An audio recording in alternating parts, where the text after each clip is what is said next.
നമസ്കാരം, ആസ്ട്രോവാസ്തുവിലേക്ക് സ്വാഗതം. 2025 മാർച്ച് മാസത്തിൽ കന്നി രാശിക്കാരുടെ സമ്പൂർണ്ണ മാസഫലത്തെക്കുറിച്ചാണ് ഞാനിവിടെ സംസാരിക്കുന്നത്. ആദ്യമായി ഗ്രഹനിലയിലേക്ക് കിടക്കാം.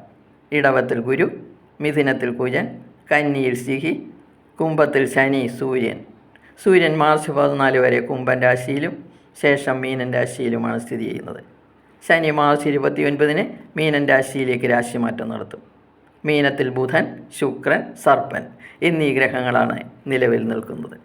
മേൽപ്പറഞ്ഞ ഗ്രഹങ്ങളുടെ സഞ്ചാരമനുസരിച്ചാണ് ഞാനിവിടെ ഫലം പറയാൻ പോകുന്നത്. കന്നിരാശി. ഉത്തരമൂക്കാൽ, അത്തം, ചിത്തിരേര എന്നീ നക്ഷത്രങ്ങൾ ചേർന്നതാണ് കന്നിരാശി. 12ാം ഭാവാധിപനായ സൂര്യൻ കന്നിരാശിയുടെ 6ഉം 7ഉം ഭാവങ്ങളിലൂടെയാണ് മാർച്ച് മാസത്തിൽ സഞ്ചരിക്കുന്നത്. സൂര്യൻ്റെ അനുകൂല ഭാവമായ 6ാം ഭാവത്തിലൂടെ സൂര്യൻ സഞ്ചരിക്കുന്ന സമയം എല്ലാ കാര്യങ്ങളിലും വിജയവും സന്തോഷവും ശത്രുനാശവും ധനലാഭവും ലോകബഹുമാനവും രോഗനാശവും ആഹാര വസ്ത്രാദി ലാഭവുമാണ് നൽകുന്നത്. എന്നാൽ മെയ് 14 7ാം ഭാവത്തിലേക്ക് സഞ്ചരിക്കുന്ന സൂര്യൻ ഭാര്യാപുത്രാദികൾക്ക് രോഗബാധയും ഉദരരോഗവും സ്നേഹിതരുമായ അഭിപ്രായ വ്യത്യാസങ്ങളും പരാജയവും യാത്രാക്ഷീണവുമാണ് നൽകുന്നത്. 10ാം ഭാവാധിപനായ ബുധൻ നീചഭംഗ രാജയോഗത്തോടു കൂടിയാണ് 7ാം ഭാവത്തിൽ സ്ഥിതി ചെയ്യുന്നത്. ഇത് തൊഴിലിൻ്റെ ഉയർച്ചയെ കാണിക്കുന്നു. ശുക്രനോടും രാഹുവിനോടും യോഗം ചെയ്താണ് ബുധൻ സ്ഥിതി ചെയ്യുന്നത്. ബുധ-ശുക്രയോഗം കർമ്മരംഗത്ത് പ്രശംസനീയമായി തൊഴിൽ ചെയ്യാൻ പ്രേരിപ്പിക്കും. രാഹുവിൻ്റെ യോഗം ശ്രദ്ധിക്കണം. രാഹു തൊഴിൽ സ്ഥലത്തെ ചതിപറ്റാൻ അവസരം ഉണ്ടാക്കും. 7ാം ഭാവാധിപനായ ഗുരു 9ാം ഭാവത്തിലാണ് സ്ഥിതി ചെയ്യുന്നത്.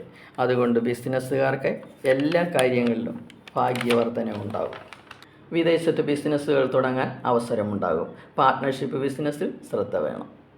5ാം ഭാവാധിപനായ ശനി 6ാം ഭാവത്തിലാണ് സ്ഥിതി ചെയ്യുന്നത്. ഇത് കുട്ടികളുടെ പഠനത്തിന് പുരോഗതി ഉണ്ടാക്കും. മാർച്ച് 14 സൂര്യൻ മീനൻ രാശിയിലേക്ക് രാശി മാറുമ്പോൾ സർപ്പനുമായി യോഗം ചെയ്യുന്നു. ഇത് ദോഷം ചെയ്യും. മാർച്ച് 29 സൂര്യഗ്രഹണവും ഉണ്ടാകും. അതുകൊണ്ട് മാസത്തിൻ്റെ 2ാം പകുതിയിൽ ബിസിനസ്സുകാരും ഉദ്യോഗസ്ഥരും വിദ്യാർത്ഥികളും എല്ലാ കാര്യങ്ങളും ശ്രദ്ധിക്കണം. ജന്മത്തിലെ കേതു ശാരീരിക ക്ലേശങ്ങളും നഷ്ടങ്ങളും ഉണ്ടാക്കാം. മാർച്ച് 29 വരെ ശനി 6ാം ഭാവത്തിലാണ് സ്ഥിതി ചെയ്യുന്നത്.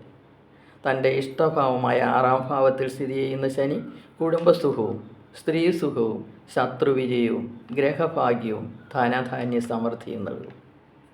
7ാം ഭാവം ശുക്രനും ബുധനും പ്രതികൂല ഭാവങ്ങളാണ്.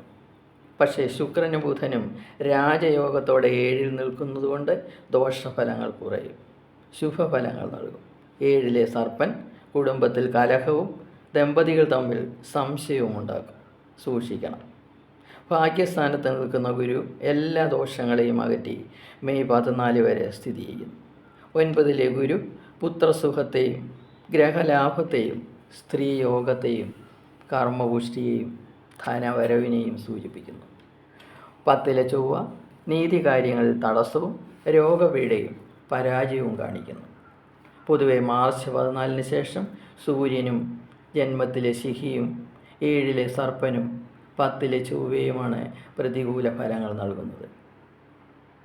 ശിവക്ഷേത്രത്തിലും ദേവീക്ഷേത്രത്തിലും ദർശനം നടത്തുകയും ആയില്യപൂജ, ഗണപതി ഹോമം എന്നീ പൂജകൾ നടത്തുകയും ചെയ്താൽ എല്ലാ പ്രതികൂല ഫലങ്ങളും മാറിക്കിട്ടും.